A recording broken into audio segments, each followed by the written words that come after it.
Windows 10 is famously reaching its end of life on October 14th, 2025. macOS Tahoe will be the last version to support Intel-based Macs in any capacity. A lot of perfectly good computers are being left behind just because they're too old for Apple and Microsoft to care about them. So, what do we do now?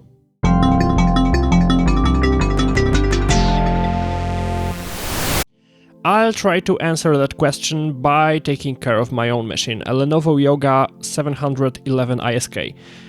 It's a rather underpowered 11-inch convertible sub-notebook from late 2015.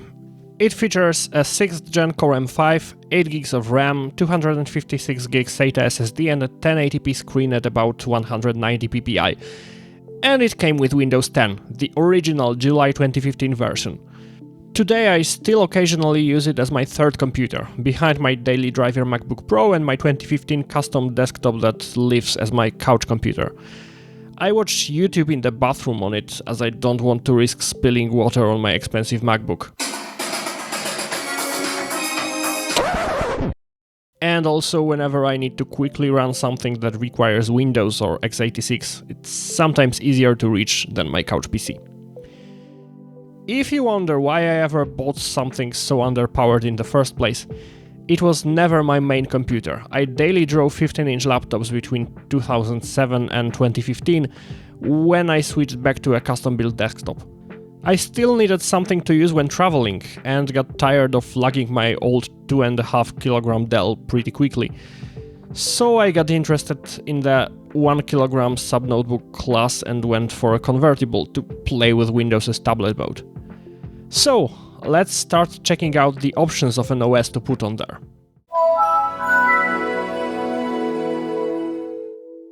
Let's start with just examining what we have now. As I mentioned, this machine shipped with the launch version of Windows 10 pre-installed, and to get a clean slate I started with restoring it to that factory image. As you can see, it looks completely ancient. No icons in the settings app, remember that? Let's connect it to the internet and see what's the experience of updating such a 10-year-old system image. Turns out, it's horrible. It took several hours, several trips through the Windows Update UI, reboots, forced reboots, Microsoft Store updates, and launches of Lenovo's own management app to finally get this boy fully updated. I also had to remove the preloaded trial of McAfee that can no longer even check how outdated it is, as well as manually install a Windows 10 feature update. Getting an old laptop fully upgraded from a factory state is a major pain, and even Microsoft is recommending a clean install instead, and we'll check that route later as well. On the other hand, since that is this machine's original OS, everything works. Being a convertible laptop, it has a couple of unique quirks. You can flip the lid around to use as a tablet. Because you're then grabbing it by its keyboard and touchpad, those two get disabled in that mode. The keyboard does it automatically in hardware, but locking the touchpad requires driver support, and that only ever works with the original drivers that shipped with Windows. There's also an orientation sensor that sometimes glitches out, but in general lets you use it as a tablet in portrait mode. The battery in this machine is at about 3/4 of its manufactured capacity, and on a fully updated version of the OS it came with, it lasts over 4.5 hours of watching YouTube over Wi-Fi at 50% brightness, which measures at somewhere around 45 to 50 nits. Note that other OSs use different brightness scales, and I'll be trying to match the actual brightness. Under Linux desktops, the match is at about 10% of the slider, for example. Perhaps the biggest issue with the preloaded installation of Windows is how much disk space it takes. The partitioning is a bit odd, with 2 user-accessible partitions, a roughly 200GB C drive and a 25GB D drive preloaded with installers for machine-specific drivers. What's even worse is a 20GB hidden recovery partition that holds the recovery image.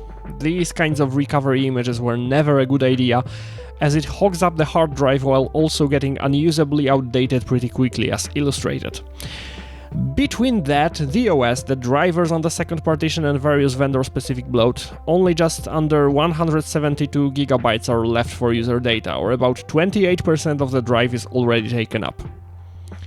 How about wiping the drive and doing a clean installation then? You can free up almost 32 gigabytes of disk space that way, leaving over 203 for data, down to just 15% usage by the US. Not bad. If you install from the latest installation image, it takes much less time to get the system fully updated. However, the SD card reader does not work out of the box, and touchpad gestures don't either. Thankfully, by selecting a couple of drivers in Windows Update's optional update section, you can take care of that. By the way, the touchpad still doesn't support the native Windows precision gestures, relying on proprietary Synaptics extensions instead. It is possible to install alternative drivers meant for different laptops to upgrade that, but then the touchpad doesn't get disabled in tablet mode. As I mentioned, that only works with the official drivers. The SD card reader driver is in Windows Update 2, but I didn't recognize it at first and opted to use Lenovo's support website instead, which also went fine. I didn't install all the optional drivers, which left some exclamation marks in the device manager, even though everything about the machine worked. Installing all the optional drivers gets rid of the exclamation marks, but also significantly limits the multi-threaded CPU performance? At least according to Geekbench. And I don't really know why. I thought it might be related to mitigations for hardware vulnerabilities like Spectre and Meltdown, but further testing with Linux doesn't confirm that. Anyway, the lower values are consistent with the factory pre-installed version. The clean installation also greatly improves the GPU scores, almost doubling them. Another reason to ditch the factory image. However you install it though, the biggest problem with Windows 10 is of course that it will stop receiving updates in October. I could just leave it here despite that. It's not like it's going to stop running. How big of a deal is it really? If you're gonna only use such a computer offline, it's not an issue at all. Just using a web browser may still be relatively safe, especially if you opt for something non-default that is still going to keep supporting Windows 10 and receive updates. But the more software you want to run, the potentially more risky it becomes. And the less computer savvy the user, the greater the risk, even though paradoxically, those who are better versed in cybersecurity are less likely to just keep using an unsupported OS. There are extended support options. As a consumer, you can buy 1 year of extended support for $30 or by selling your soul to Microsoft through various privacy deprivations. Businesses can get 2 more years for a significantly steeper price. There's also the LTSC version supported until January 2032 that is only officially available to enterprises, but unofficial and legally dubious ways to get on that update channel may surface up on the web. All of that is just postponing the inevitable though. Even if you pay, hack, plead or beg, Windows 10 isn't forever.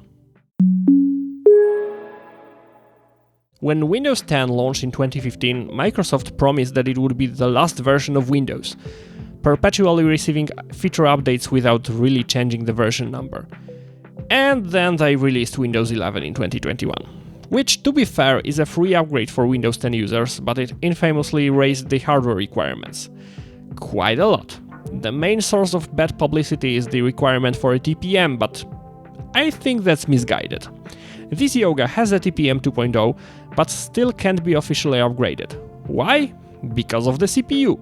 Microsoft publishes a list of supported CPUs that only includes models released around 2018 and later. And pretty much any machine from 2018 or later is gonna have a TPM on board, so I don't quite get why that got so much backlash, while the CPU requirement has a much bigger impact. However, Windows 11 will happily run on much older systems. You just need a couple of registry hacks or weird command line options to install it. But it can be done, both as a clean installation and as an upgrade of an existing one. And it's pretty easy to see that the official requirements are artificial. For the IoT edition of Windows 11, as well as for Windows Server 2025, its close sibling, Microsoft only requires any x86 64 v2 CPU, which includes some CPUs from as early as 2008. I tested Windows 11 on this laptop twice. First by doing an upgrade over the factory installation of Windows 10, and then again by doing a clean installation. The easiest way to upgrade an existing copy is using a tool called FlyBy11 from Build by Bell. While I was filming, a new version called FlyOB was released, but Microsoft Defender identified it as a virus. The developer says it's a false positive, but I decided to do what an inexperienced user should and gave up on that file using the quote-unquote legacy Flyby 11 3.1. It provides assistance with downloading the Windows 11 ISO file and then launches the installer that works for upgrading on an unsupported system. It's not really that complicated under the hood. What it does is it's launching this command on the screen that makes the installer think we're installing Windows Server even though it's not. The whole process took just under an hour, including the download, and I was on the Windows 11 desktop. Opening Windows Update revealed that there's still more, but it wasn't a big deal. Likewise, doing a clean install is a matter of adding a simple patch to the official installer. Rufus, a popular bootable USB creation tool, can do that for you. The aforementioned FlyOB can patch installation media created using any other means, and the patch itself is just a little text file with a couple of registry settings. You can also apply them manually while booted into the installer. Likewise, there's still a simple hack to bypass the ominous Microsoft account requirement, and we are on the desktop, and downloading updates. And whichever route you take, the experience is more or less the same as on Windows 10, except we have the new shiny UI. A clean installation required the same optional drivers for the touchpad and the card reader. The OS takes a little bit more hard drive space than Windows 10, but it's not a big deal, especially in the case of a clean install. The performance is more or less the same, although I think I've seen the UI stutter a little bit more than on Windows 10 during some window animations. Battery life is also comparable, although you might want to know that Windows 11 has more sophisticated brightness limiting logic that kicks in when battery is low. So that might be compensating for possibly worse low-level efficiency. I used to have Windows 11 installed on this machine once before, and I remember having intermittent problems with Wi-Fi speeds. But this time I noticed no such thing. Also, I had no problems watching Netflix, and I remember that one stopped working in the past before I updated the display drivers. This time everything was smooth, although I was disappointed to realize that the UWP Netflix app was discontinued, so you no longer can download Netflix shows for offline watching on Windows. So, it's just Windows 11, updated as if there was nothing weird about it. Is there a catch? Well, the catch is updates, of course. On unsupported systems, Windows Update works as you'd expect, until there's a feature update to install. You know, one of those 24H2, 25H2 things that are released yearly. Those just don't show up in Windows Update at all. And if you try to run any of the official manual update tools, they'll tell you that your PC doesn't fit the requirements to run Windows 11, even though it's literally already running it. You can upgrade using FlyOB or a similar hack just like I've shown done from Windows 10, but that poses a question. Will it keep working? Will Microsoft patch up the workarounds and the computer will just stop receiving updates overnight? Well, if I were to guess, I believe that there will always be workarounds. While it is in Microsoft's interest to limit the number of users who can bother them with support calls about ancient computers, which is probably part of the reason why they raised the requirements, it's not in their interest to prevent power users from using their OS. Power users know what they're doing. They won't call support, and if Microsoft patches up the workarounds, they'll switch to Linux, and Microsoft doesn't want that. However, they may actually raise the real hardware requirements. For all we know, Windows 11 26H2 may start using CPU instructions introduced in 2017, making it actually impossible to upgrade this Yoga to it. That's another likely reason for listing the hardware requirements like that. They reserve the right to actually drop support for older hardware without any reason. Will they do that? How long will you be able to update your old PC? Well, you never know. One more thing I also need to point out about Windows Update is that the minor updates get awful if you don't turn on your computer for a while. If you leave it off for a month and then pull it out of the drawer, you're likely to find modules installer or anti-malware service executable hogging up the CPU, and on a system as underpowered as this, making the system unusable for the first hour or so. And for something used as your third computer, that might be a real concern. Before we get to examining the alternatives though, let's see how things look in the world of Apples. macOS has a radically different release schedule than Windows. There are no revolutionary releases like Windows 11 was after 6 years of Windows 10. Instead, major releases of macOS are made every year, usually around fall, with incremental updates. Each one drops support for some older Macs and gets minor updates for 3 years. Which specific Macs become unsupported is a bit unpredictable, but usually any given model will get between 4 and 8 major OS updates or 7 to 11 years of updates including minor ones. Typically 9 on average. The specs and the form factor of my Yoga closely match the early 2016 version of the 12-inch MacBook, also known as MacBook 9,1. The last supported macOS version of that machine is Monterey, which stopped receiving updates in September 2024. In other words, this Lenovo laptop enjoyed 10 years of Windows 10 updates, while its closest cousin in the Apple world was supported for only 8.5. That's despite Apple having much less hardware configurations to worry about. And it's still Microsoft who gets more hate. That being said, much like how Windows 11 can be forced onto older hardware, there are ways to upgrade macOS further than Apple says you can. Unlike with Windows, Apple is actually removing the code necessary to control older hardware from newer releases. So it's not just a matter of bypassing checks in the installer. There's a community of macOS hackers dedicated to getting their favorite OS running on all kinds of unsupported hardware. The OpenCore Legacy Patcher is a relatively user-friendly tool for installing current macOS releases on Macs as old as 2008, largely by re-adding drivers from older releases. OpenCore itself is a bootloader widely used in the Hackintosh community to get macOS running on computers from other vendors. It's an endeavor and a challenge to build and configure an OpenCore environment for any given PC. Newer projects like Opcore Simplify partially automate the most complicated parts, but it's still a task for advanced users only. A Hackintosh is probably not something you'd want to use as your daily driver. I'm not suggesting macOS as a solution for old PCs. Don't do that. You'd be forcing an OS that was explicitly designed not to work with the hardware you're trying to run it on. It will always be janky and broken in some ways. Although on some hand-picked hardware it will work somewhat decently. But I still wanted to try it on my Yoga just to get an idea of what it's like to extend the usefulness of old computers in the world of Apples. And using Opcore Simplify, I got partial success. macOS Sequoia, the newest release, runs, but some essential hardware like the touchpad doesn't work. Still, it is running, and since the CPU and GPU are the same as in that 12-inch MacBook, we should at least get some idea of the performance. And it's weird.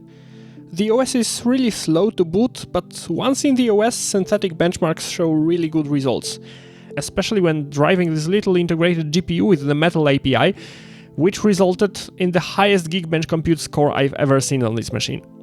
Even so, the UI feels sluggish, and it takes forever to launch applications, even when they work pretty well once running. Look how long it takes to open Safari.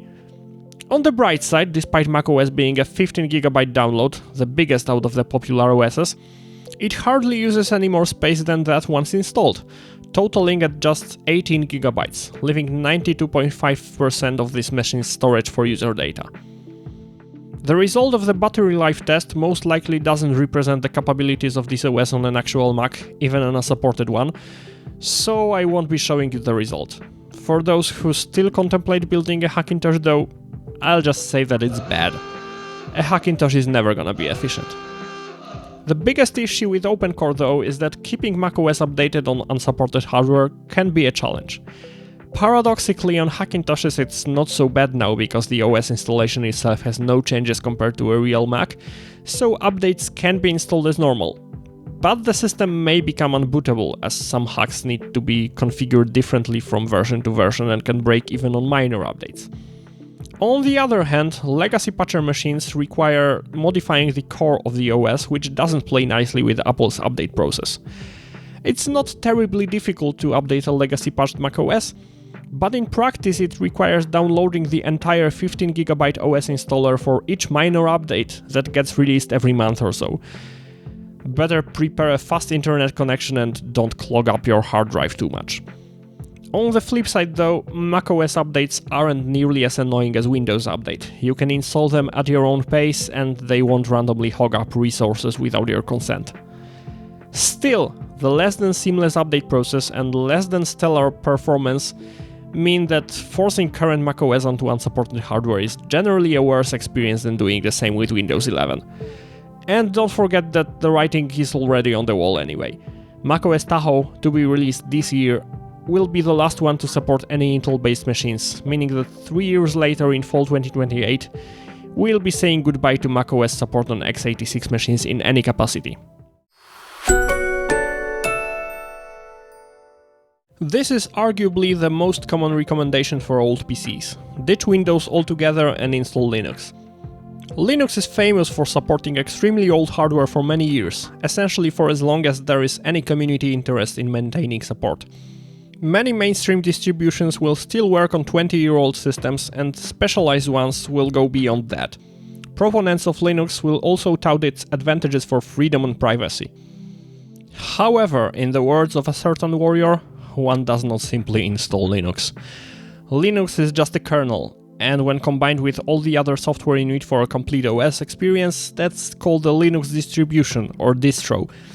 And there are literally hundreds of those, including different sets of software and having different update policies. Linux Mint is perhaps the most commonly recommended for beginners, emphasizing user-friendliness and a gentle switchover for Windows users. In that role, it largely superseded Ubuntu, which is getting bad press from Linux gurus recently for doing some weird things that aren't quite aligned with the community's consensus, but still remains perhaps the most popular distro overall. Arch is a favorite with hardcore Linux nerds, as it not just encourages but requires you to configure everything to your liking from scratch. While Fedora is popular with those less hardcore nerds, as it's quick to adopt shiny new things while remaining accessible and fairly easy to use. There are also weird ones like Triskel that will prefer to leave you without working Wi-Fi or 3D graphics and not let you play half of your video files, than to taint your computer with any code that isn't properly free and open source. On the other end, Google's Android and ChromeOS are technically Linux distributions as well, although they deviate from the community norms so much that they aren't usually considered such. There are also different desktop environments to choose that let you control the same core using a completely different UI. The big ones are KDE Plasma, which feels like a power user's dream successor to Windows 7, combining a traditional desktop with hundreds of detailed settings to tweak, and GNOME, which is more like an alternate reality variant of macOS that purposefully reinvented some wheels and relies heavily on mouse gestures. XFCE and LXQT try to be less bloated than that big two. Cinnamon, the default for Linux Mint, started as a project to make GNOME less crazy and back into a Windows-like desktop. And the hardcore nerds will try to sell you on tiling window managers like i3 that completely do away with the traditional desktop metaphor. Linux enthusiasts will tell you that all this choice is a good thing because you have endless customizability and can make your computer truly your own. On the other hand, if you aren't that tech-savvy, you might feel overwhelmed by the choice while all you want is to just use your computer. I initially planned to just test Linux Mint on this machine, as that's arguably the most popular choice for beginners. The installation went smoothly, and you can immediately feel how less user-hostile updates on Linux are compared to Windows Update. You're in total control over when and what updates to install, and they can be installed while you continue to use your computer. However, when I first opened the display settings, I could only set scaling to either 100% or 200%, which on this 11-inch 1080p screen may feel limiting.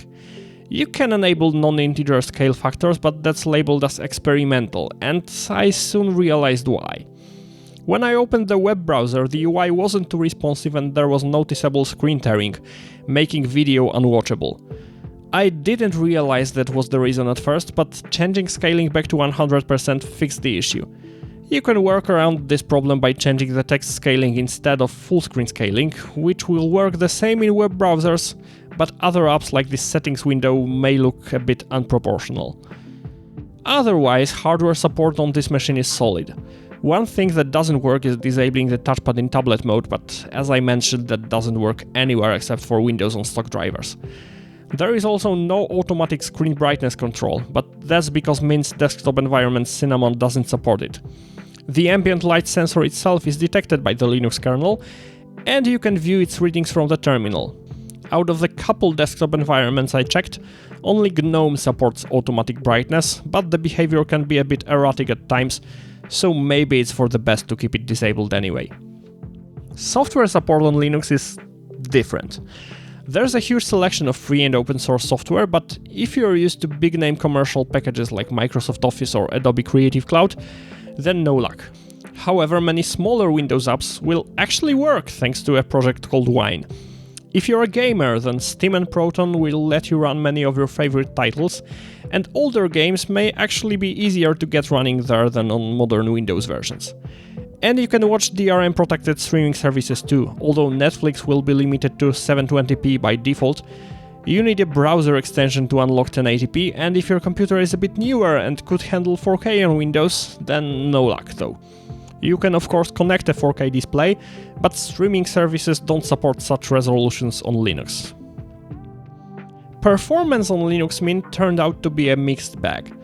Synthetic benchmarks showed results very comparable to Windows with all the drivers installed. Linux has much less of the cryptic background processes that would steal performance, so UI responsiveness is generally more predictable. Although on this system it didn't feel great. I got some significant stutters when checking Netflix compatibility. Battery life was very disappointing too, shutting down after just 3 hours and 52 minutes, half an hour earlier than Windows. I finished tests of Linux Mint with disappointment. The performance is subpar, the issues with UI scaling, while not critical, felt amateur compared to Windows, and the battery life was just plain bad. I was about to leave disappointed with Linux altogether, but then I tried different distros and desktop environments. Ubuntu shares the same versions of core components with Mint, so I wasn't expecting a huge difference. And yet, I got it! Its GNOME desktop flies on this machine, feeling much more responsive, not stuttering a single time, and best of all, achieving over 5 hours of battery life. At first I attributed this improvement to Wayland, a new windowing system architecture that replaces the X Window system or X11 that was ubiquitous on Linux for most of its history and dates back to Unix workstations in the 80s. Wayland is a major revision of the display stack that makes it more efficient, but it's not yet supported by all desktop environments. KDE and GNOME are fully migrated, while others like Mint's Cinnamon have experimental support. And sure enough, when I tried non-integer scaling there, it was just a glitch fest. If you're running a desktop environment and a graphics driver that supports it, the latter being a known issue on some versions of the infamous NVIDIA driver, Wayland does indeed improve the performance and battery life on the desktop. But it's not the full story. Ubuntu with GNOME running on X11 still lasted half an hour longer than Mint. Running Cinnamon on Ubuntu is just as bad though, which makes sense as that's basically almost the same OS. KDE Plasma does a little bit better under X11 and gains another half an hour with Wayland, catching up to GNOME on X11 and XFCE, which also finished around the 4 hour 20 minute mark. Finally, I wanted to see how things are on a completely different distribution. And to my surprise, Fedora fared much better in synthetic benchmarks, with the CPU ones catching up to the best I've seen on Windows, and the GPU being much better for some reason. Almost catching up to macOS with Metal. However, even though both flagship editions of Fedora use Wayland, the battery life is markedly worse than the same configurations on Ubuntu, with results around the 4 hour 20 minute mark for both GNOME and KDE. A community-supported variant with XFCE running on X11 had a very similar result though, which was very surprising and made me doubt everything that I thought I knew about battery life on Linux with this machine. Fedora also leaves more disk space to user data, claiming only just about 8 GB. Ubuntu and Mint both used up about 28 gigs of storage space, probably owing to a less efficient default file system and a larger default swap size. It's also worth mentioning that different environments do different things when the battery dies out. Windows manages to hibernate the machine, in other words, save the current state to the SSD so that you can resume wherever you left off. Linux with KDE Plasma suspends the computer while there is still a bit of juice, giving you some time to plug it into a wall and resume. but since the state is only retained in RAM, it will otherwise lose any unsaved data eventually. Cinnamon does something weird as the screen goes blank about 5 minutes before the power LED, which also presumably gives you one last chance to connect power as well. GNOME and XFCE just do a complete shutdown immediately. When it comes to hardware support, it's basically the same whatever you choose, although there are slight differences. As mentioned, automatic brightness control only works on GNOME. The orientation sensor doesn't work on XFCE at all. On GNOME it only worked when running in X11 mode rather than Wayland. And on KDE by default it required manually enabling tablet mode, and the button that's supposed to be an orientation lock didn't do anything. I guess it can be remapped in the settings though. It may also be noted that Ubuntu and Mint give you an easy option to install proprietary drivers and patented codecs if needed, while on Fedora that needs to be done manually. All in all, Linux turned out to be a bit of a rabbit hole. It will keep your hardware supported essentially forever, but you may have a significantly different experience depending on your choice of distribution and desktop environment. There probably is a setting somewhere deep in the configuration files that will explain the performance differences between Ubuntu and Fedora, and let one behave like the other. But I intentionally approached those OSs like a casual user who doesn't know how or care to undergo such investigations. Unfortunately, without such investigations or testing a couple of distributions, you may miss out on a fourth of battery life, a third of GPU performance, or have a glitchy UI when it doesn't have to be so.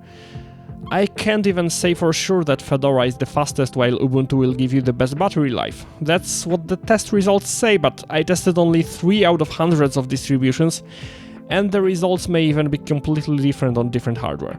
I wouldn't be surprised in the slightest to see those benchmark results turn upside down when run on, say, a laptop with an AMD CPU and NVIDIA graphics. In any case, the differences are much larger than what I expected to see, and frankly speaking it might be a huge turn-off for casual users who just want to have a stable OS to use on their older computer. Chromebooks took the world by storm, probably by being predominant in the education world in some countries. And ChromeOS is a popular choice on low-end machines. It started as a glorified full-screen Chrome session but evolved into a full-featured, if a bit simplified, desktop OS. Much like Android, ChromeOS was designed to have separate customized builds for each hardware model it runs on. But since 2022, Google offers ChromeOS Flex, a version designed to run on a wide range of ordinary PCs. And some people praise it for being a good choice for older machines. The installer is uncomfortably simplistic. There's no official way to dual boot, and you can only wipe your entire hard drive. And if there are multiple drives in your PC, it will wipe the first one it sees. No choice whatsoever. Doesn't sound safe or user-friendly. That being said, it installs in a blink of an eye, literally just over a minute. Unfortunately, on my Yoga, it didn't work afterwards. It would hang on the network connection screen and reboot. I tried various different installation methods, tried connecting a wired network adapter, but to no avail. It remained in a boot loop. The live USB environment worked, but it could not work from the internal SSD. And this reminded me of the previous time I tried ChromeOS Flex on this laptop a couple of years ago. It would initially work fine, then it would update, and that updated version remained in the boot loop. I'm not sure what changed between versions, but clearly it doesn't like this Yoga now. But it works when booted from USB, and I still wanted to get a taste of this OS, so I put it on an external SSD and tested it that way. So, back to that network connection screen. There's no way to bypass it, you need to connect to either Wi-Fi or a network cable. And then you need to log in with a Google account. Again, unlike Windows, there's no way to bypass that other than the browser's guest option. But that doesn't even let you put anything on internal storage longer than until a reboot. Even Android lets you use your phone without an account. ChromeOS doesn't. And the first account you log into after installation will forever be the owner's account with highest privileges. and can't be removed later without doing a full reinstall or factory reset. So that initial login is absolutely crucial. Once you get in, you may realize that hardware support is a bit disappointing. Touchpad rejection issues are to be expected. No support for the orientation sensor or automatic brightness control isn't too surprising either. But the SD card reader of this laptop remained dead as well, which is more disappointing. Combine that with the issues with my SSD and the fact that NVIDIA GPUs are officially unsupported, and you get the picture of an OS that's picky with the hardware. The software situation is arguably even worse. ChromeOS started as a glorified full-screen session of Chrome, so its bread and butter are web apps. Those will work great, and many can be installed to run offline. Streaming services that require DRM support work out of the box too, and you can watch Netflix up to 1080p. But anything that isn't browser-based? Well, actual Chromebooks can run Android apps, but not ChromeOS Flex. What you can do is enable a virtualized Linux development environment, which will allow you to run almost any Linux app, but you'll need to install them from the command line. There is no software center like the ones you get in actual desktop Linux distros, so it's very much for advanced users only. But technically, you can get a lot of apps to work and do cursed stuff like running Firefox in Chrome OS.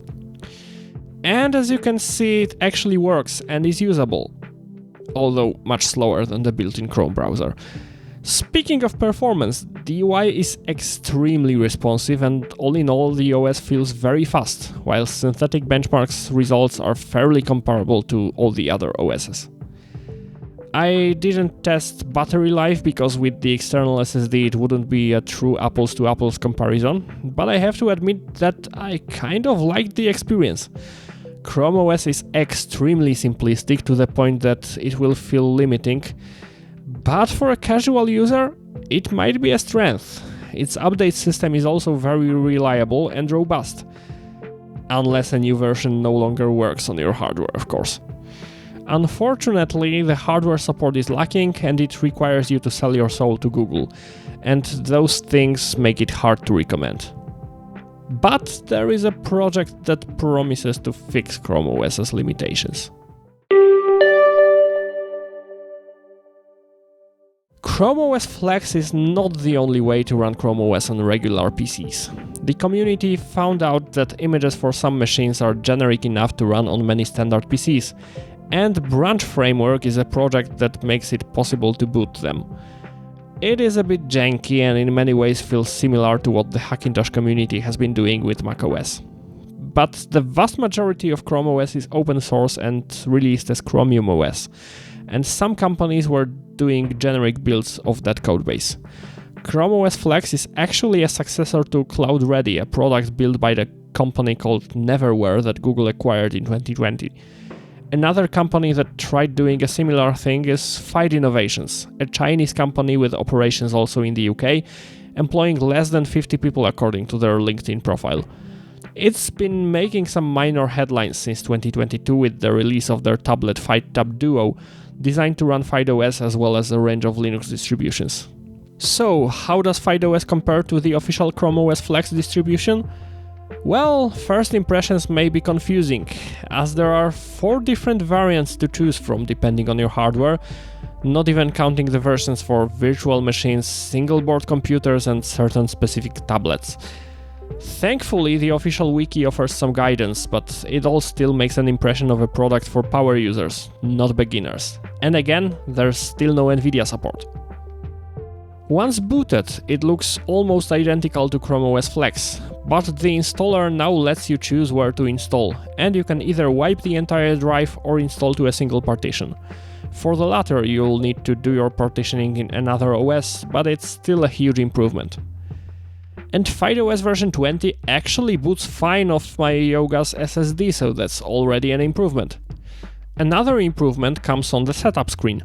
You can log into a Google account, but you can also choose a Fyde account or a local one.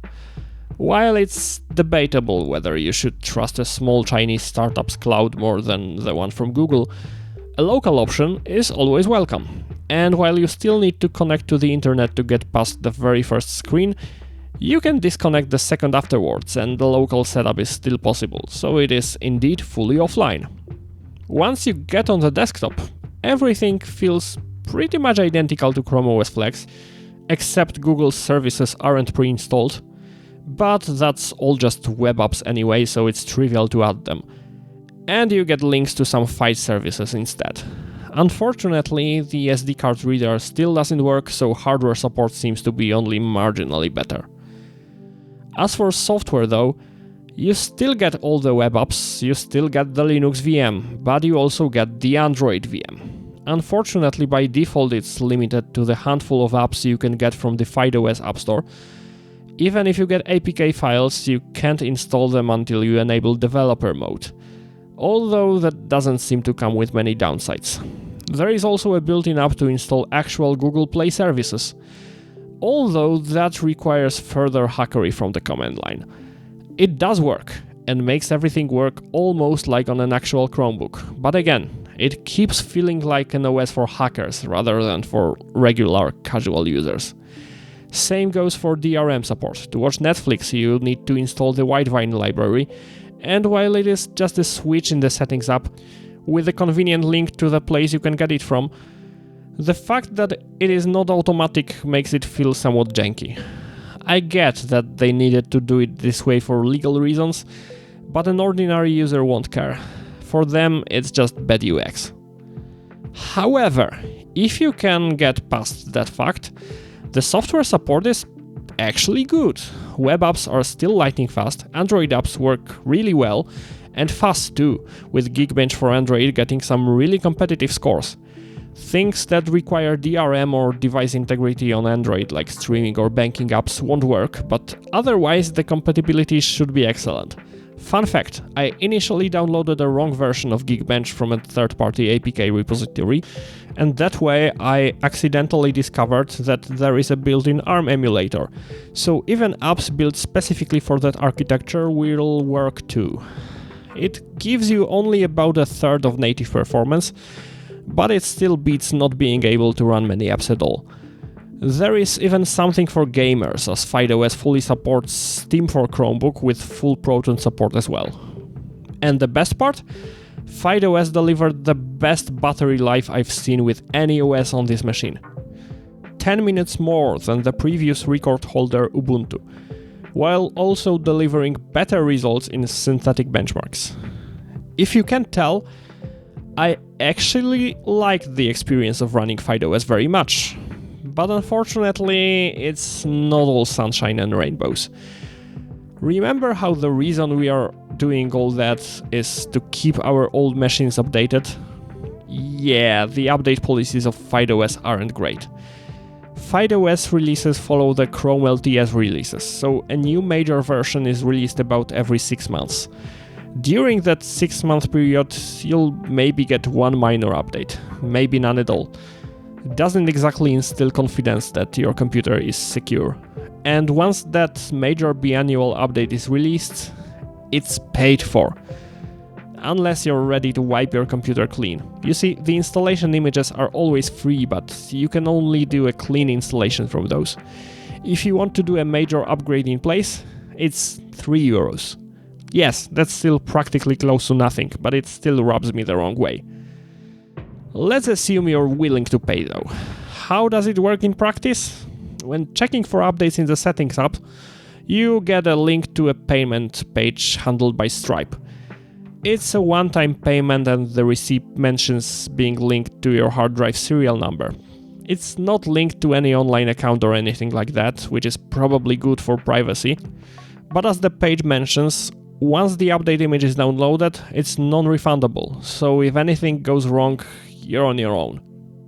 So you enter your credit card info, you pay, and the system updates as you'd expect. It's a perfectly serviceable update flow.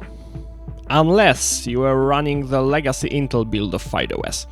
The current version 20 isn't available for that target, even though no official statement about dropping support was made. Also, the modern variant now declares compatibility with a couple more CPU generations back, but you can't do such a quote-unquote cross-architecture upgrade without reinstalling. So, major updates work fine on the modern branch, but on this Yoga I was supposed to be running the legacy variant for version 19, and I can't switch to the modern variant for version 20 without reinstalling. As a cherry on the cake, FydeOS version 19 legacy Intel build had the same boot loop problem as ChromeOS Flex here, so I had to run it from an external drive. I also tested updating from version 18 to version 19, and that was failing until I enabled developer mode for some reason. And due to the way Google Play services are installed in the Android subsystem, you'll need to reinstall them every time you do an in-place update. All those little things make FydeOS feel like an amateur OS for hackers, rather than something a casual user could have on their machine, and don't instill confidence in it as something you can use long term. There is also another variant of FydeOS called OpenFyde that boasts being 100% open source.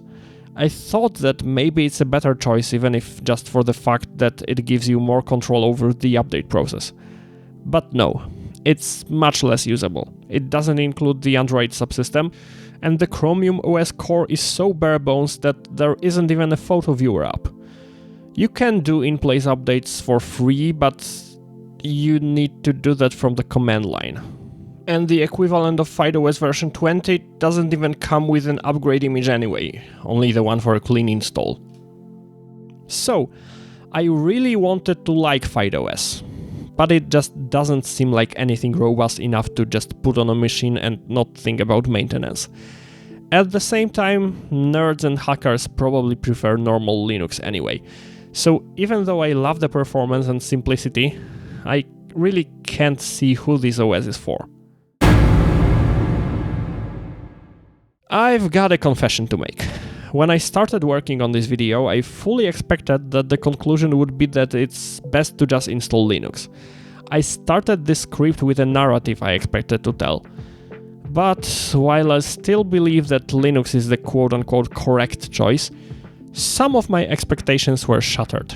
Sure, the whole reason why we are considering alternative OSs is to keep older devices supported with software updates, and Linux is the only OS, or rather a class of OSs, that can truly give you peace of mind in that regard, providing support for any computer virtually forever. Sure, the days when you had to spend a whole weekend playing with configuration files just to get a somewhat usable graphical desktop that had no apps anyway, are long gone. Modern Linux will almost always work out of the box and has excellent hardware and software support. But it's still way too easy to run into some rough edges, and choosing the right distribution and desktop environment can be daunting for casual users, especially considering how significant the differences in performance can be. While modern Linux can be used by casual, non-tech-savvy users, at its core it's still very much an OS for hackers and tinkerers. If you don't want to deal with that and just want to keep using your computer as you always have, then forcing an upgrade of your current OS is actually a very compelling option. Installing Windows 11 on unsupported hardware doesn't seem to have any downsides other than the downsides of Windows 11 itself, and the fact that you never know how long it's gonna keep working. But as long as it does, you're unlikely to experience any performance or compatibility issues. If you're currently using an old Mac, then using OCLP unfortunately has more problems. You need to be prepared for system updates being more of a chore, and the UI performance won't be great. I'm tempted to say that even Windows 11 may be a better choice for an old Mac compared to Sequoia with OCLP. As for ChromeOS and its cousins, I actually like the simplicity and absolutely love the unparalleled performance. But trying to put it on a regular PC comes at a price of poor hardware compatibility and either having to sell your soul to Google and being content with subpar software support of ChromeOS Flex, or being okay with jank and tinkering with unofficial versions. That sort of defeats the purpose of using such a simplistic OS in the first place. Unless you're the type of power user willing to sacrifice functionality for performance. But there's one more option. Do what I did while filming this video and use your old machine just to play with it. If it's not your primary computer, then you can try installing different OSs, try software that you wouldn't put on your main machine, maybe even play with stuff that's otherwise somewhat dangerous. Learn the inner workings of it. Don't be afraid to break the OS, you'll reinstall it if needed. We're used to using our computers as tools, but it's still fun to play with technology. It might ignite your spark to pursue IT as a career or a hobby. As for me, now that the play is over, I'll keep this laptop running Ubuntu for a while.